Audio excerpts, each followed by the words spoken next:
acknowledge that Toronto, where the OMA offices are and where I am broadcasting from, has been a site of human activity for over 15,000 years. The sacred land is the territory of the Mississaugas of the New Credit, Haudenosaunee, and the Huron-Wendat peoples.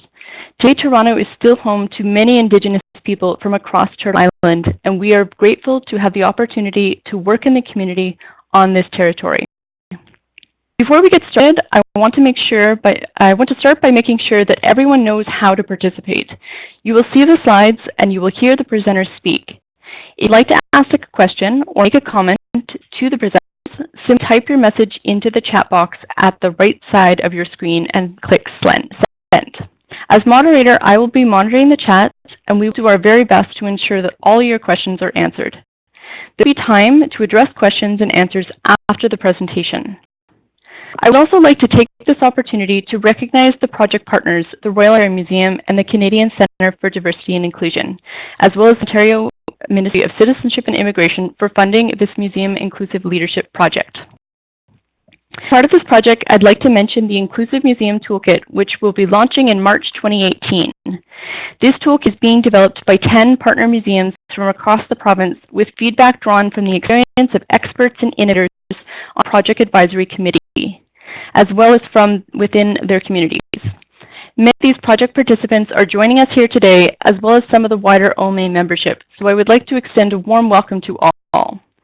The topic of this webinar is using data to build the case for equity and inclusion. Discuss why you should care about data and how to interpret and use data collected, as well as introducing the Canadian Centre for Diversity and Inclusion's Diversity Census Tool and Inclusion Survey. This is expected to launch to Ontario museums in February 2018. Prior to its launch, we'll need museum staff to opt in to participate this fall. I would like to introduce the Ontario Museum Association President, Clark Burnett, who will do our introduction. And Clark's going to unmute you. Yeah. There you go.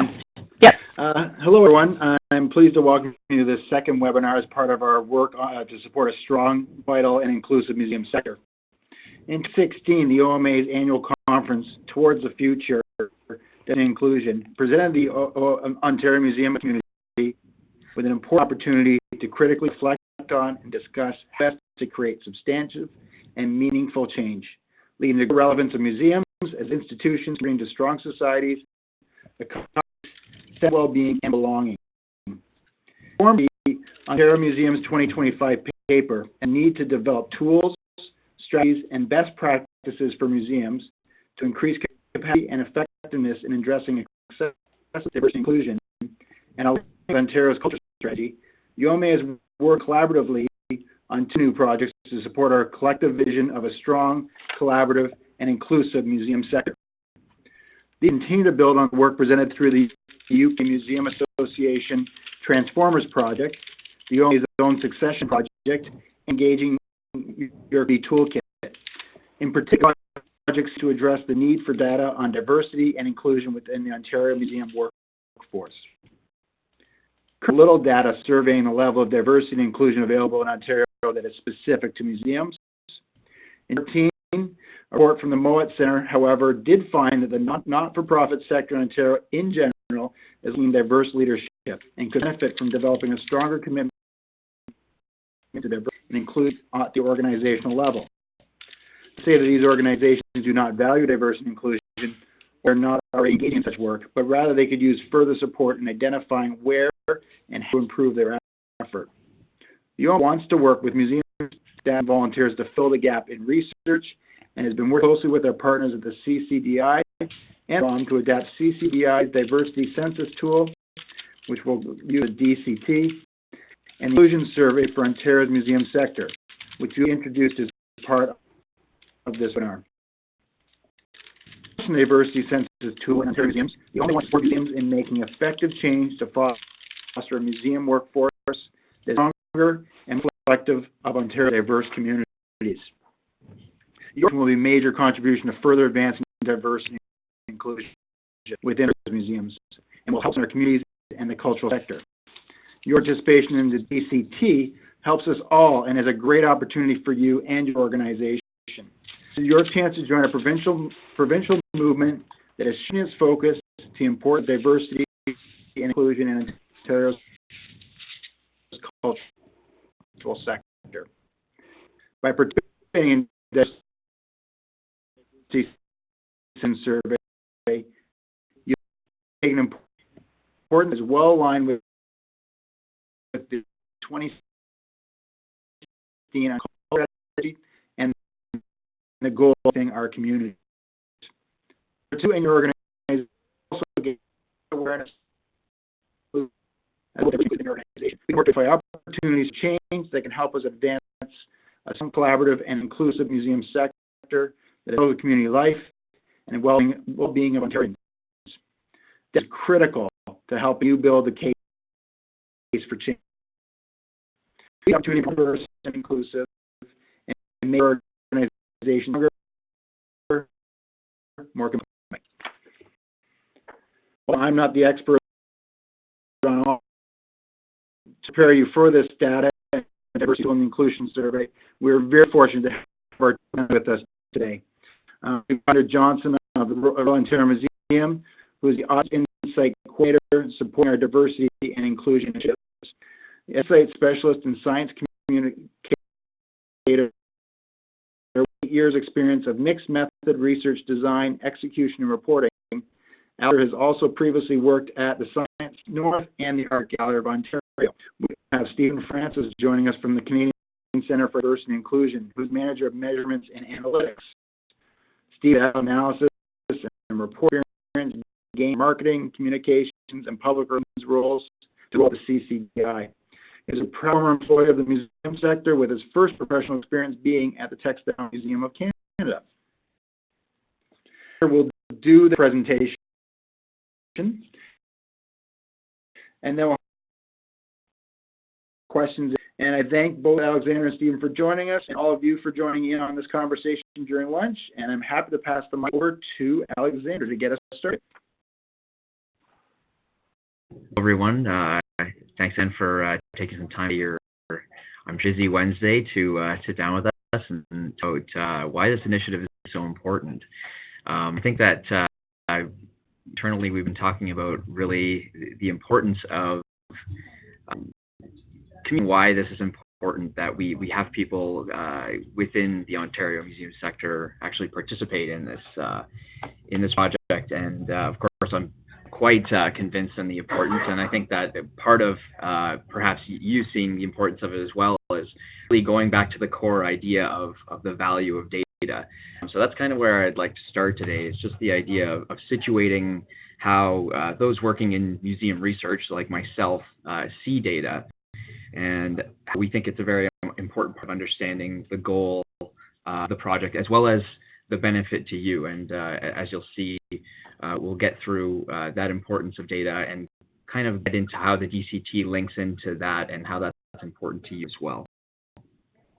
So why should you care about data? And that's a pretty big question. And I put a cheeky quote up here to just kind of distill down, but it's really Bill Fleming once said, "God we trust, and all others must bring data," which I always thought was pretty funny. He was a statistician and engineer, but really just a kind of a distilling of the idea that data is king, and it's so important that that we incorporate data into everything that we're doing as much as possible.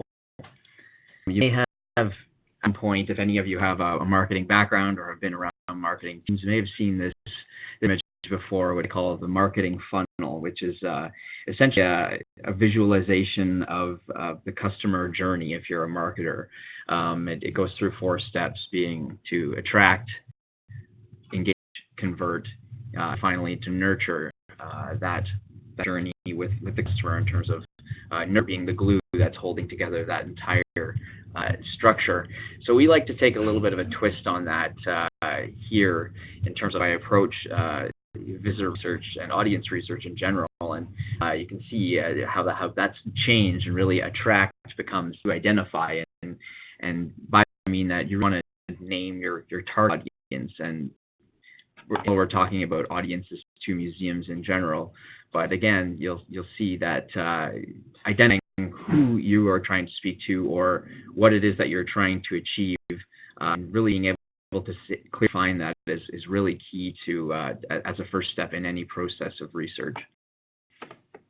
Age, that's one that stayed the same from marketing version, but essentially we're talking about essentially making the conversation about things that matter and understanding when they matter and to whom they matter. Again, linking in back with that idea of knowing who you're speaking to and when things are really important to them.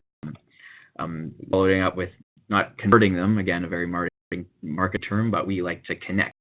The idea of translating engagement with, in this case, audiences, but into trust in your institution to deliver the experiences you know that are meaningful to them. And again, you can start to see that building over time of elemental information, understanding what's important to them, delivering experiences that you know that are important to them, and then finally the goal that's holding it together is measuring it, because what gets measured gets done, and that's again a very popular quote that I'm sure you've heard before, but it's very true that showing engagement, connection through data is so important, because increasingly the world is becoming a place that we cannot rely on anecdotal information anymore. We can't make gut decisions about how to move forward.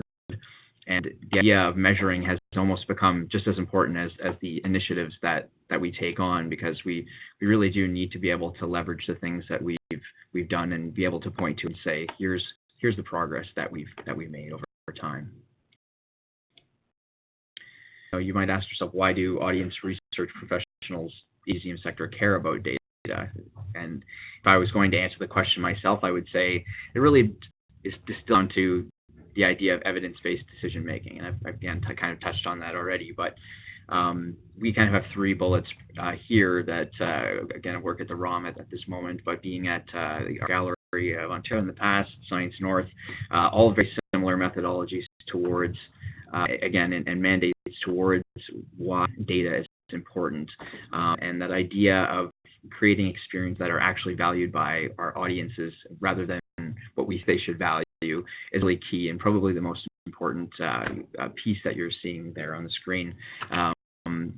We can't just assume, again, that we know our audience, and certainly museum professionals, not just in research, but those who work with their audiences every day, have a very good sense of what audiences find important.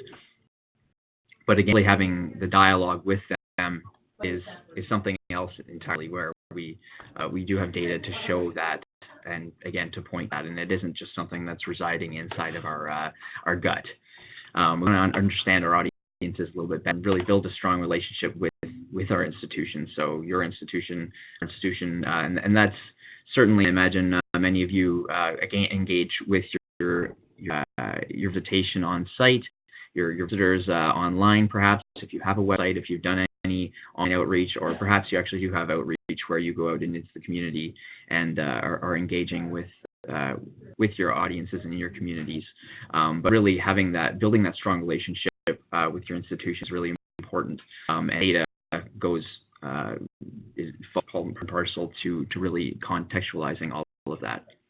And finally, it's that strong sense of community that, again, I've mentioned a few times now, but we want to feel that the institution is part of the community that it resides in, and it's becoming increasingly important that, as you'll see in the next few slides, that we found just from our experience here that reflecting the community within the museum and within what the museum's doing is extremely important.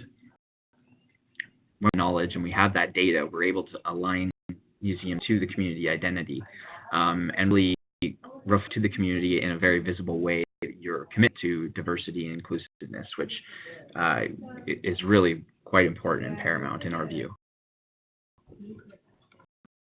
So some, again, quick examples of the types of things that data can give us with, and this is not really to say, here's look at what we've done. Again, these examples are from the ROM in particular, myself being at them right now, but very similar examples I could give you from other institutions.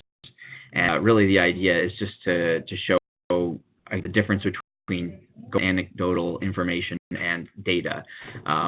So again, you'll see some percentages there, not really meant to be, look how amazing the change was, but really just that we can concretely say that there has been a measurable change, and data allows us to quantify these outcomes of our efforts and really highlight the impact of being present in our communities. So, for example, we've run a off-site non-curricular outreach program, and we built in research as part of the from ground level to be a big part of that program, because we knew that we wanted to be able to show the impact of that. And for example, we have been able to show that we can improve youth perception of museums over time through that program, because we were measuring it from the beginning.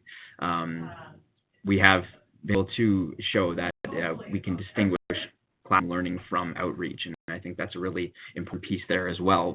It's not just again, senior management saying that outreach is impactful. We can actually quantify that efforts of a museum and its programming or education initiatives actually have an impact beyond what is already being given to our youth in the classroom.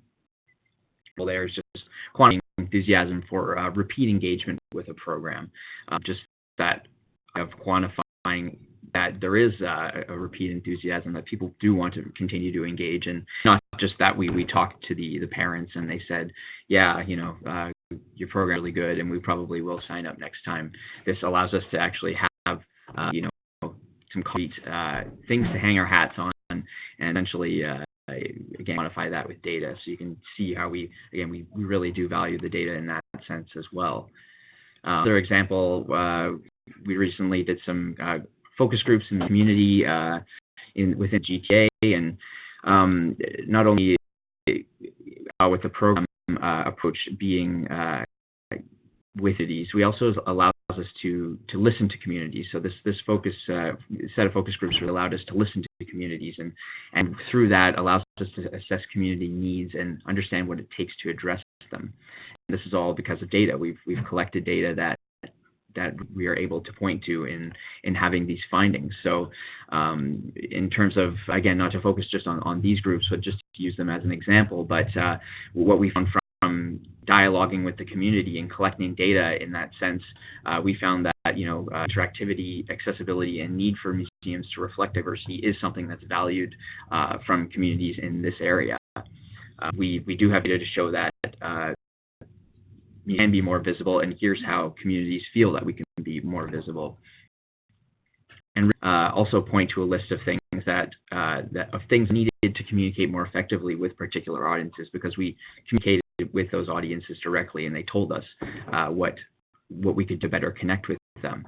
And it's a thing to kind of have those anecdotal conversations with communities, and it's another to have data to point to.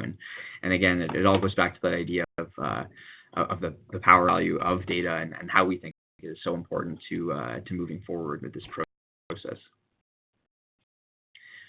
So to how maybe this is important to, and I've been talking about examples of how data is important to us, but again, why should you care about this? And data reveals opportunities, and if we had to distill it down to a few points, we really think that that idea of an objective depiction of your audience, and in the case of the diversity census tool, really your workplace, your demographics in your workplace are something that we can not just have an anecdotal feeling on, that you think the makeup of your staff, and this growing conversation around diversity and inclusion in the sector, you can really contribute in a real way to creating an accurate picture of workplace demographics in the Ontario museum sector, which we think is really important. We're talking about an ability to deliver on audiences in terms of museums, but also stakeholders within your institution, specific needs, and that goes back to the idea of workplace demographics as well, that you can't deliver on needs if you don't know who your stakeholders or your fellow staff volunteers are. In terms of your staff, that learns to questions about how can we make things more efficient in terms of the processes that we have in place at the museum. Are there things that we're doing that could be optimized. And again, that starts to lead into a conversation about efficiency in terms of cost. Again, Stephen, I believe, will go into a little bit more detail on that in terms of how the DCT applies specifically into that. But the idea of minimizing costs if there are opportunities, maybe creating opportunities with students, interns, or volunteers, or something that you're more readily able to do once you have an idea of your workplace. Building a body of knowledge that is predictive. This kind of on the levity side of being able to look at things over time and say, here now and here where we could in the future, and really be able to set goals. Again, we believe that the DCT that we're suggesting that you take part in here is really something that is the first step on a process of creating a unified look at Ontario in terms of the cultural sector and the data that we can to build and really creating a research base of data for our community of museums here. To the idea of interpreting or using data in particular, I thought it was important to include some of this. This is a text that currently doing a class at U of T, which, or rather, teaching a class at U of T, which we use this text, Diamond Horn and Udall, but their practical evaluation guide, which I think is just a fantastic book in terms of my own work in audience insight. But I thought there were some really important pieces of research approaches that show that there is a serious consideration for context when we go into doing research, and I think it's important to share some of that in terms of the perspective that we have going into why we're doing the DCT and why we are taking part in this initiative. And again, the evaluation guide that I'm showing here speaks specifically to informal education evaluation, but again, this is really applicable to what we're talking about here as well, just in terms of the mindset of how we're approaching this. So not making assumptions about the culture that you are working in, and we don't do that in terms of when we're using data. We need to collect it in an objective way and essentially structure it in a way that is not going to make assumptions about that work culture. We want to be aware of institutional value systems, and again, that goes in line with being aware of the culture, but really taking note of that and making that's integrated into our approach to doing research. We had all members of a group, and in this case, group, maybe your museum workplace, that they all think, feel, or see the world in the same way. We want to be aware of, again, extending on that, communicating on the community history, their experience, and their attitudes towards evaluation. It's that is really just to say that it's an awareness that we build up, and something that we can take as a really important piece in going into evaluation as we are. And I included this primarily to really communicate that thinking about how relevant and applicable data is and understanding museum audiences. We want to really elaborate on why that's important to us and how it can reflect on you. And the idea that that collection will be participatory and a collaborative approach is really at the core of why we were doing it as well. That the research approach is certainly something that is considering this as a collaborative approach, and it's certainly something that we can't do without your involvement. It'll be that much stronger with your contributions. So by respecting data, we really want to create that vital context, as I mentioned, from the discussion around equity and inclusion that we're beginning to have here. We want you to be part of this movement. It's really a chance to join this provincial movement, and we're trying to take that important step in being aligned with, again, many of you will be familiar with the 2016 Ontario Culture Strategy, moving as a next step in an initiative towards strengthening our communities, and we see this as really a key part of that in that effort. We think that this is a learning opportunity for your institution as well. We think it can contribute to your professional development.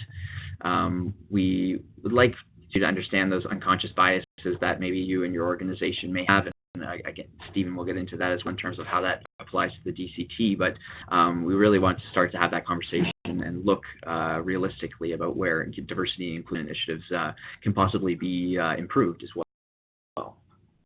That idea of seeing the need for change, really measuring the level of diversity and inclusion within the sector in Ontario, perhaps seeing what's lacking or what can be more visible. And this should be saying, but the idea is that our senior leadership and the people that are involved in making decisions, whether you're part of that group or not, is really to see the changes that need to be made. And this data, the data such as this really helps the organization to make a case for change. So again, really something that we are trying to communicate through your participation here.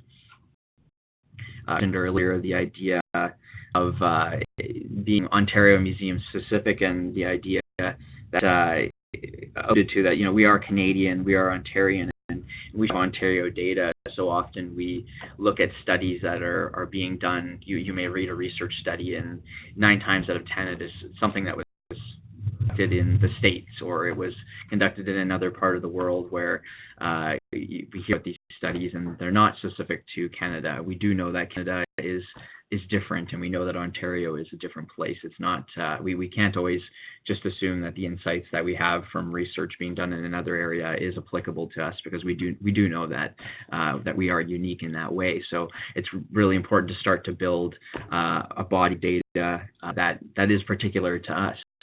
And again, that'll roll over into our ability to really improve diversity and inclusion initiatives and improve our standards of practice within the sector. Finally, the funding opportunities as well. Your funders, again, these days around diversity, inclusion, and accessibility, these pieces are becoming increasingly important part of the discussion, particularly in our sector, and we do want to make positive and effective change where this data perhaps opens up opportunities, perhaps even for your organization to maybe apply for funding that you may or may not have had, or at least leverage the data that's coming out of participating in this, and really give some great recognition for the work that you're doing. A lot of it, the work you may already be doing, that really this data can contribute to that in a meaningful way. So I think the idea of respecting data, we just want to make any assumptions. The idea is that it's just as relevant internally as it is to your audience, perhaps at the museum, and we think that you're again hoping that your participation in the DCT is going to help you make informed decisions when you do receive the information from that study as being part of it. And then again, we start talking about that relevant and applicable data. Not only to that idea of museum audiences, but internally, we want to take the next little bit here to elaborate on how understanding the group of institutions that you belong to here in Ontario, and really helping to create that base of data for ourselves is just as important as understanding your audiences. And with that, I'm going to hand you over now to Stephen, who's going to introduce you to the Diversity Census tool in a little bit more detail, and provide will help illustrate a little bit what you're contributing to by participating, and making that a little bit more concrete for you.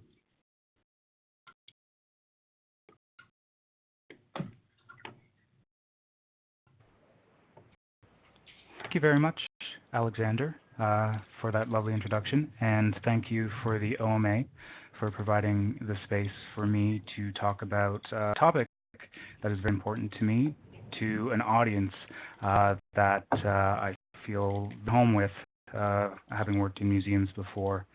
I'm going to start by giving an introduction to the Diversity Census tool and Inclusion Survey. So I'm going to go through the components of the tool, and I'm going to show you how you can use the data that is gathered to really tackle key diversity and inclusion areas within the museum sector in Ontario.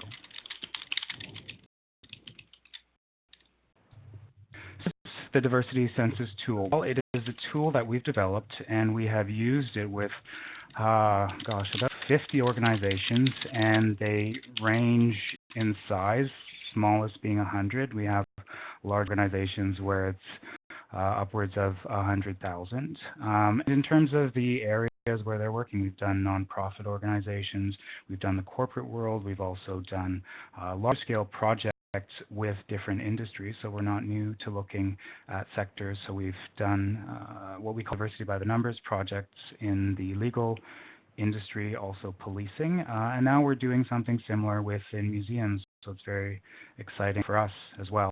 The tool itself has been developed to outline the demographic composition of workplaces, but also to look beyond numbers and representation to the feelings of the workplace, specifically of different groups within the workplace. How we do that is by collecting both quantitative and qualitative data. Look at our different identity groups. We're located in an organization, and we want to make comparisons on how these groups feel. And the main, just to distill it to our priority, is to look at barriers. Are there barriers to specific groups entering the museum sector, and are potentially any barriers for them, for people within the sector, for the identity groups within the sector? Do they have barriers to meeting their full potential once in the museum sector?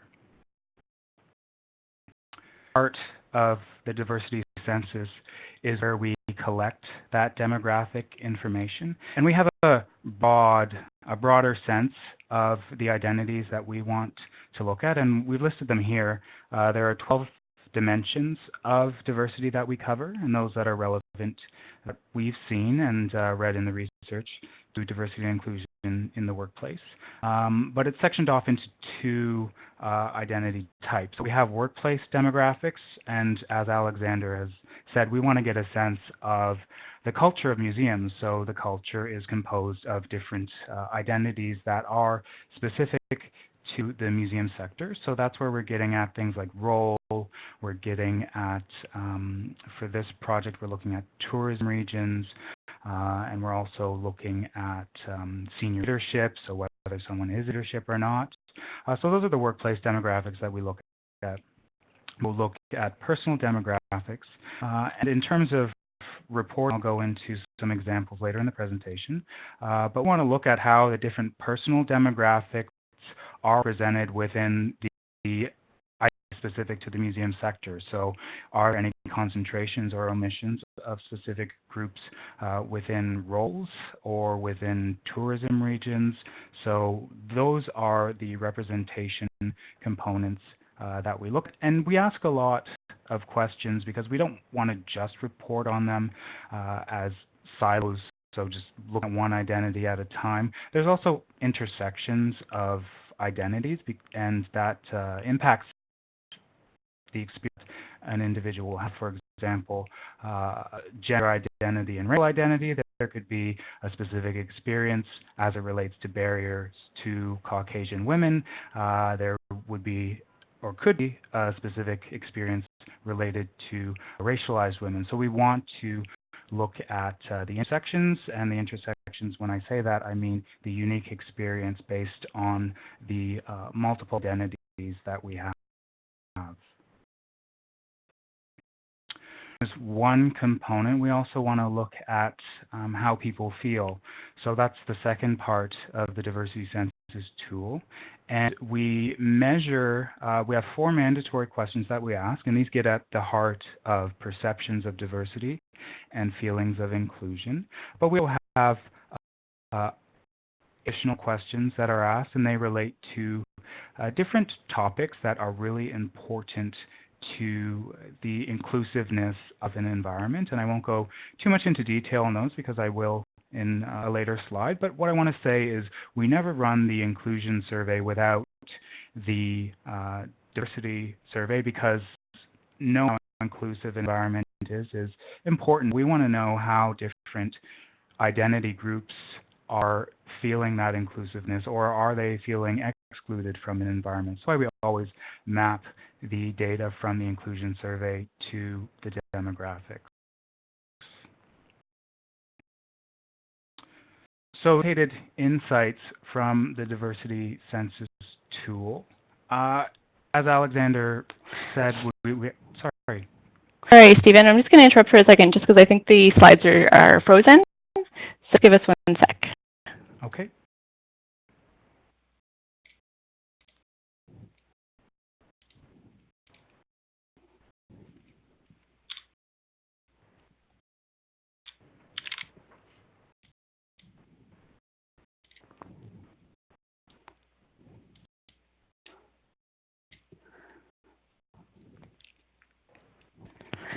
Okay, sec.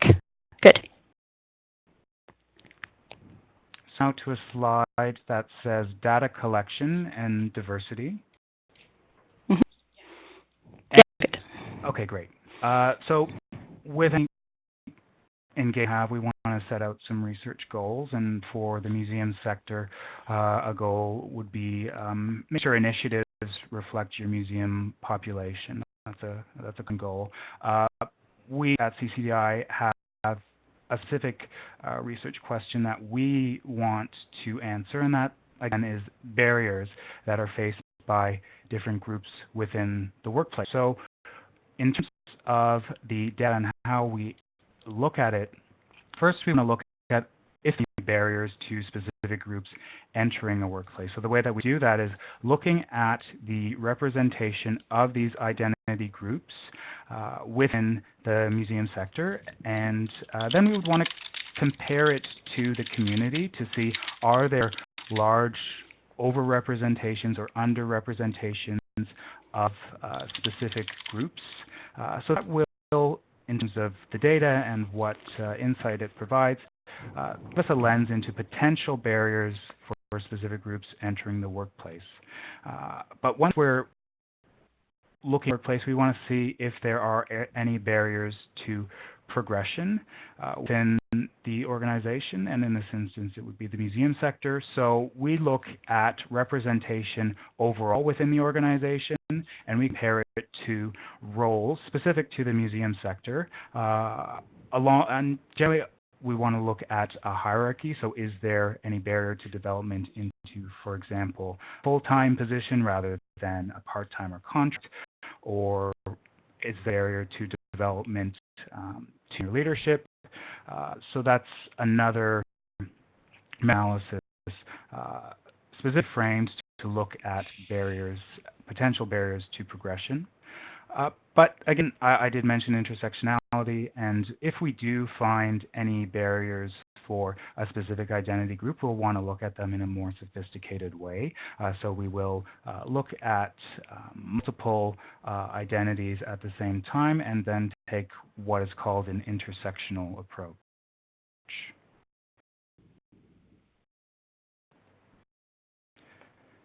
Of the inclusion data, we have, as I mentioned, a whole questions, and sectioned off based on important actors and topics related to creating an inclusive environment. The first two points I want to make for senior leadership and manager supervisor, those are authority figures within an organization, and within the research and within our own experience, they're very important to influencing the behavior of an organization.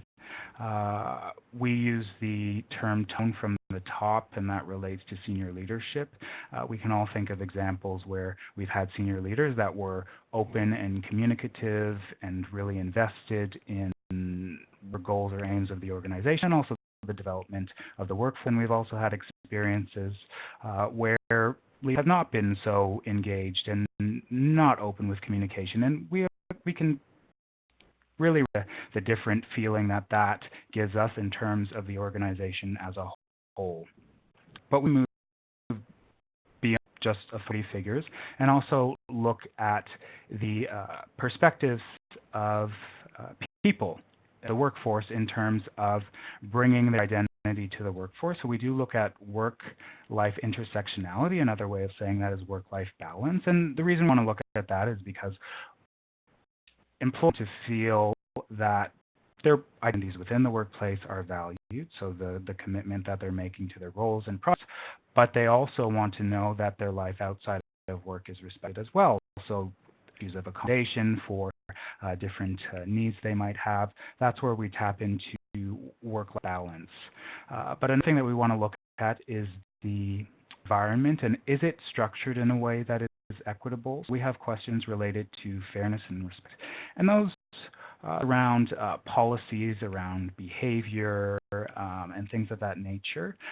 So people have a sense that the rules that this organization are set up in an equitable way. And so we want to look at a sense of value and belonging, and that's a step up from fairness and respect, because fairness and respect just looks at policies and procedures, but value and belonging to people feeling like their identity is welcomed and accepted within an organization. And I would say that fairness and respect is a precondition to feeling valued and that you belong. So we do want to touch on both in terms of our analysis.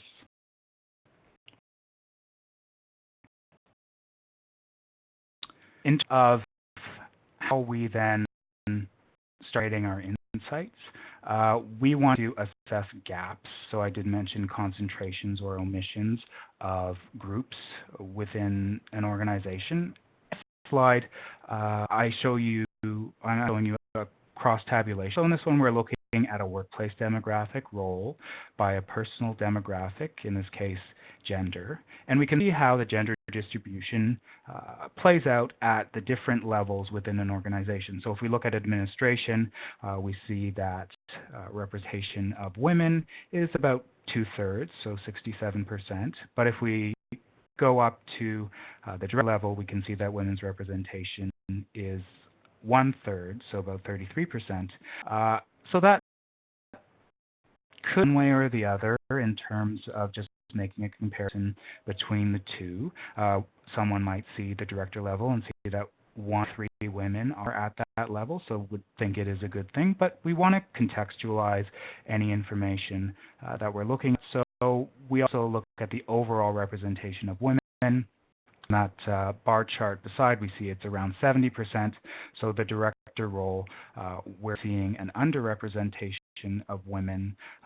So that would imply potential barriers to their advancement to that role, and that's something that we would want to flag in our insights report based on this data.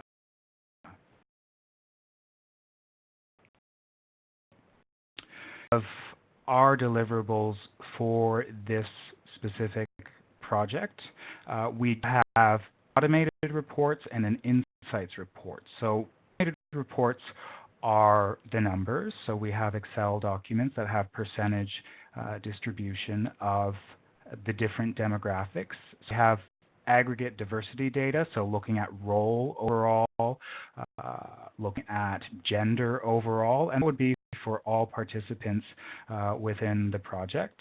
We also have aggregate inclusion data. So when I say aggregate, it's all participants in the project, so within the Ontario museums that are participating.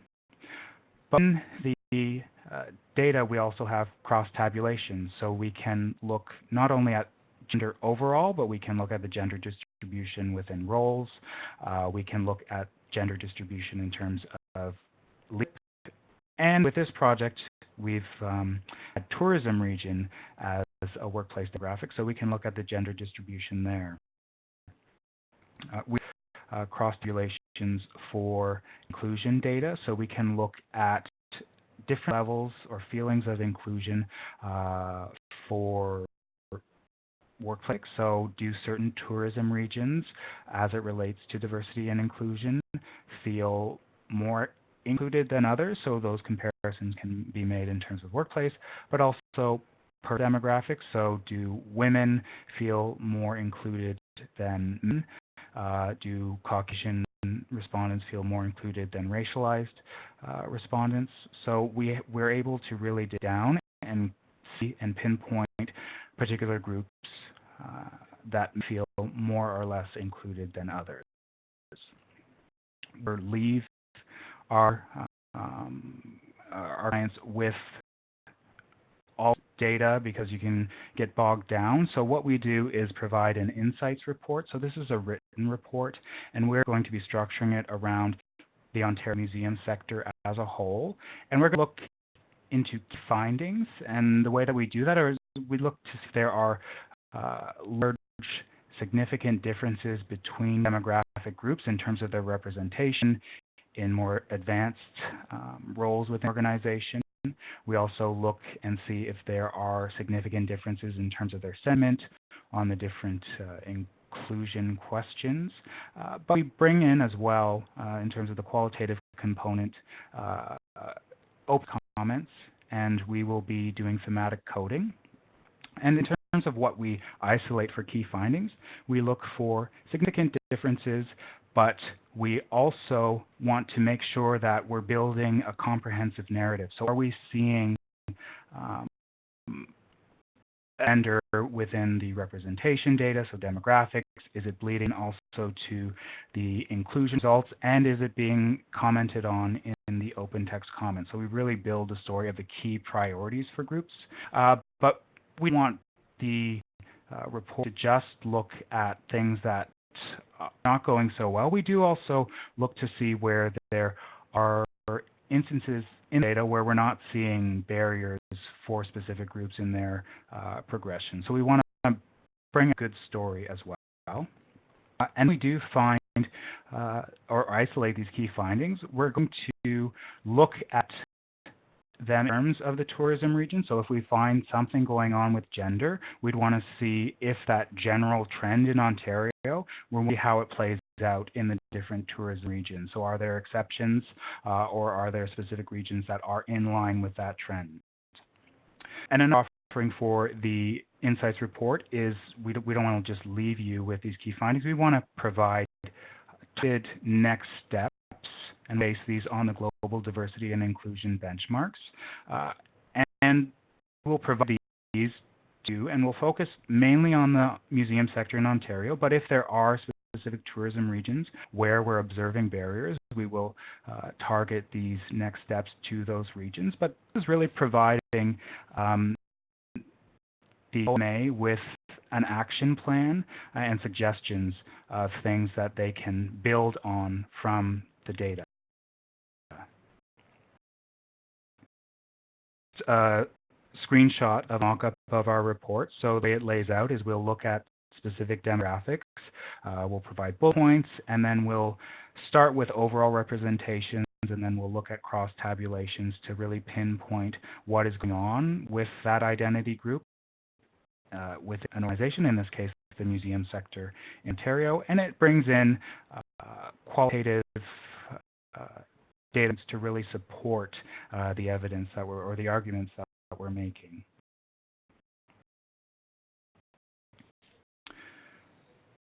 Out over some benefits of diversity and inclusion in terms of really getting at the pulse of the museum sector and really being able to have data-driven action plans.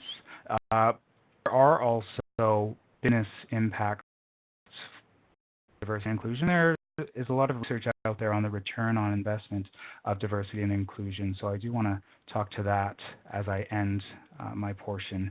And the first is we've seen in research a lot of comment on diversity and inclusions linked to innovation, just because diverse perspectives are coming together and they feel an inclusive environment where they can really bring out ideas outside of status quo. But one of the main levers, and we found this in Deloitte's research, one of the levers for business outcomes is engagement of a workforce. And Deloitte was able to point that both diversity and inclusion together are needed to really reap the benefits of each component. So you do need both. So you need people from diverse backgrounds coming together, but you also need an environment that allows them to express themselves and their ideas. And they made a link to higher rates of engagement when you have both. And it is a very important thing as we move to a return on investment of diversity and inclusion, because at the lower end of this pyramid were the data points that I talked about that we'll be collecting information on, so workplace demographics, personal demographics, and perceptions of diversity and inclusion. Those link to engagement, but engagement is linked to better business outcomes, and business outcomes are what we really want to tap into to look at the return on investment of diversity and inclusion. Now, I find it can be a very broad term, so I like this image because it really lays out the link between engagement and business outcomes. So I'll go through all of them, but for one path that engagement takes to a business outcome, we have engagement leading to more focused employees. When you have more focused employees, they really work intently and fewer mistakes are being made. And fewer mistakes are being made.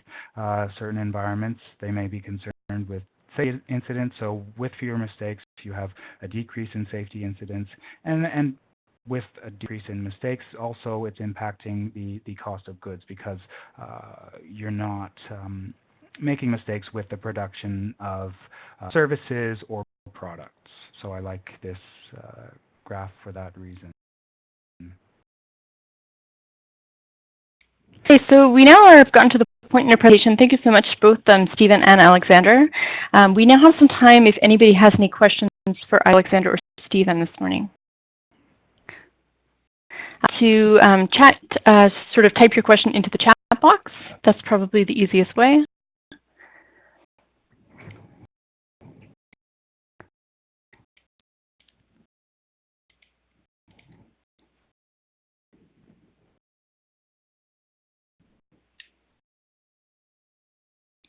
A question here from Donna at the Toronto Ward Museum. So the question is there data that shows a relationship between increased workplace diversity and more diverse museum audiences? I'm not familiar with that stream of research particularly. Do know that in the business environment, a lot of organizations that have been in the corporate world using our services have wanted to present the clients that they serve, and some examples of the impact of that I've seen have been decisions being made that speak to the different identity groups that could potentially be in taking services. So they're more that a brand speaks to them more because it accounts for their needs and their realities. So in a general sense, I have seen that link. I just see we have a comment here back from just at the OCAD Inclusive Design Research Center who just says it's a great question. The return on investment could be more diverse audiences, more deep audience interest and participation, so we're getting depth and breadth, which could be return on investment measures. So that. Are there any additional questions? Or Alexander, did you have anything to add to that? I think if I was going to make a statement that kind of following off of what Stephen had to say, certainly not that there are any existing proof of that relationship in a data sense, specifically for museum audiences being affected by workplace diversity, but the I guess results that Jess is suggesting here that really something that is very realistic as an ROI factor, or rather we use the term KPI or key performance indicators internally here, and as it's just rather a marker of the change in data over time, and these are really the types of things that we would be hoping to see in the data once we do collect, and again, just reinforcing that idea of how important it is to collect it so that we can start to draw these lines and discover these types of whether these relationships do actually exist or not. Thanks for that, Alexander. Is there any other questions from participants? question here from Jacqueline. So the question is, if after the results of the census, museums increase diverse representation in staff and senior leadership, how would you recommend we track the success of this change? That's a great question. So we do have clients that are going on what we call dynamic mode and change as it relates to diversity and inclusion, just because it's a very process involving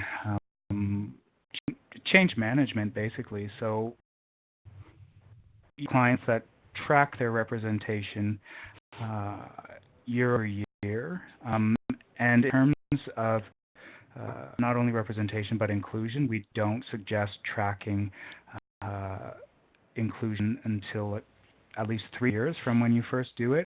So you need to collect data again and look at the advancement that your organization has had, both in representation but in the feelings of inclusion for the different identity groups. Thank you, Stephen. Any additional, I guess, questions or comments that people would like to sort of throw out there?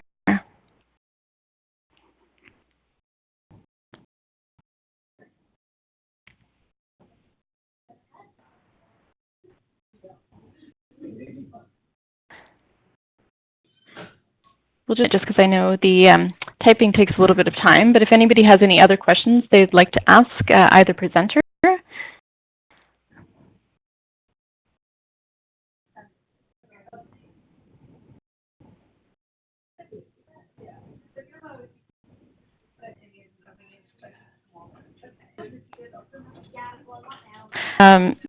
So we have sort of another question here. So we're thinking in terms of smaller museums without an audience, a sort of designated audience insight staff person. How could those smaller museums track audience data in an efficient and cost-effective way? Yeah, it's a really good question as well, and it doesn't have a very easy answer to say, that there isn't a resource solution to that. But I will say that in terms of museums that may not have the resources to have a dedicated insight staff, often there may be varying research that occur that aren't necessarily done by a designated insight staff. There may be perhaps a marketing staff that is maybe involved with that makes some background in market research. Again, it really depends on the goals of the institution and what they're trying to find, what kind of questions are important to them. Audience data is really in the pursuit of trying to, again, better your institution and better deliver the community. So having the questions internally that, again, I would recommend absolutely having that group conversation with stakeholders internally, and then seeing if there is something that can be done efficiently within the institution. A lot of times there can be something as simple as a paper survey that is created at the entrance or exit of your institution that really just be filled out and as put into a comment box type situation where they leave their comments, and you may see your staff about driving visitors towards that. That can be a very low cost solution to just getting some of that dialogue going with your audience and really start to build a small amount of data, as long as it's focused on really answering the questions that you feel are important to the institution. Just see, so there's a question here from Christian. So I see a question that's going to be asked is in terms of what experience, whether CI has any experience in enabling organizations to sort of introduce the idea of the diversity census tool within their organizations. In terms of your experience, Stephen, I guess in terms of seeing that, I think that's what the question is asking too. Thank you very much for that question, because communication, along with IT, but I would say more strongly communication, is a key marker of success or failure of any engagement that we have. I will draw on what we've been talking about through in terms of looking at the culture and context of individual organizations. So we, in terms of time frame, we say minimum 2 in terms of communicating about the Diversity Census Tool initiative. We do, and Brianne can speak a little bit to the way we're structured in this instance, but in the agency of this project, we will be on the OMA with strategies and tactics that they can then filter out to different participants in the project. But things that we do suggest are looking at the structure of your organization. So are there unionized staff? Looking at the physical layout. So do you have or just one museum, you have satellite sites where you'd need to target people. So an assessment of the culture, an assessment of the common communication channels that you already have.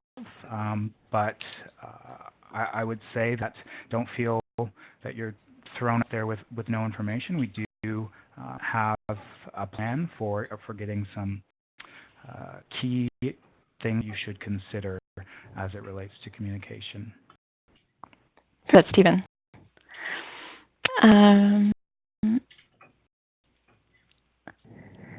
So I see another one just coming in here. So do museum members see opting in to the diversity census as a good way for your organization to encourage staff to join in? I think that's a question to all participants.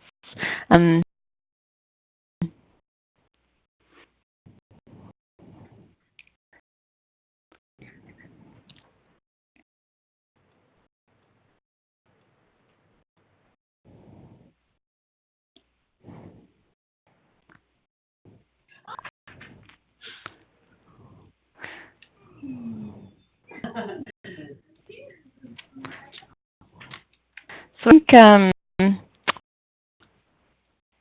think people want to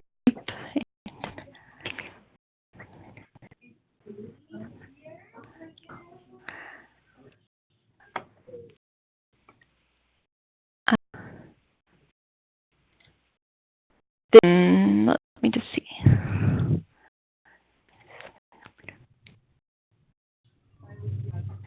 We will be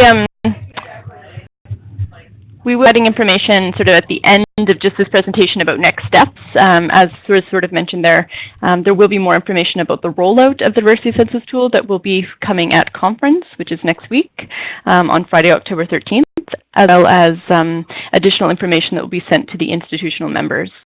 And I just see Donna at the Toronto Ward Museum has just made a comment here. So as a small new museum without walls and mainly volunteer staff, this is something that the Toronto Ward Museum has not yet tackled this particular issue. So interest. Do other museum participants any feedback in terms of that there's something of interest, concerns or questions that you would like to put to Stephen concerning the tool itself?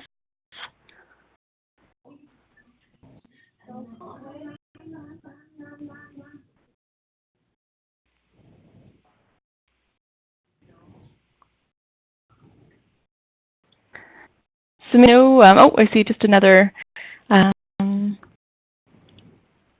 We will follow up with some more information that we include with if there's any other questions, and people will have another opportunity to raise questions. This might be a good opportunity to sort of move on to our closing and next steps. So I'm going to pass it on back to our OMA president, Clark Burnett, just to do the closing. Thanks. Thank you, Andrew and Stephen, very much for sharing this with us. And then all our partners and the Ontario Museum, Administrative Citizens for the support of this web.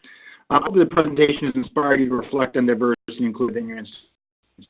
You can on this without being understand. So thank you for taking time and wanting to help us with this initiative, or at least look into what we're doing. A lot of people say it's not something we need. The problem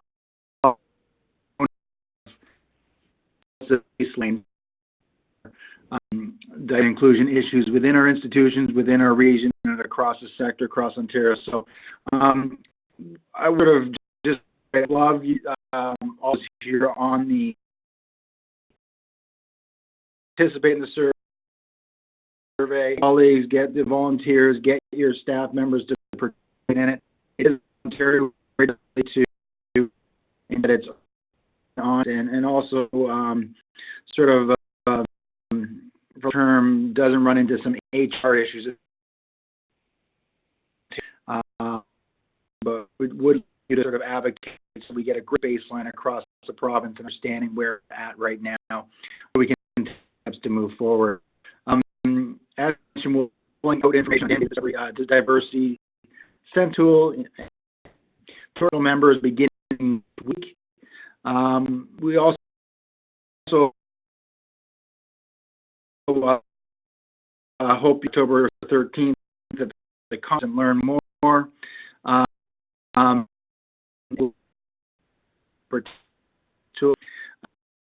Will be and you participate in the museum sector.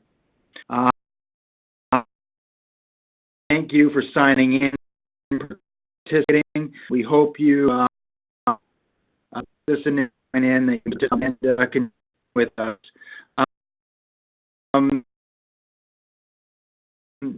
Please stay in touch. Please advocate. And after the webinar, sort of evaluation form that you can sign out. Please take a few minutes to let us know how we did today. And hopefully, everybody at the conference next week up in Kingston. It's going to be a great conference. We'll talk more about this one project and questions we see. And also on the next webinar as well, 29th, we'll include. So and have a Okay, thank you everyone for joining us, and sorry for some of the audio issues towards the end there.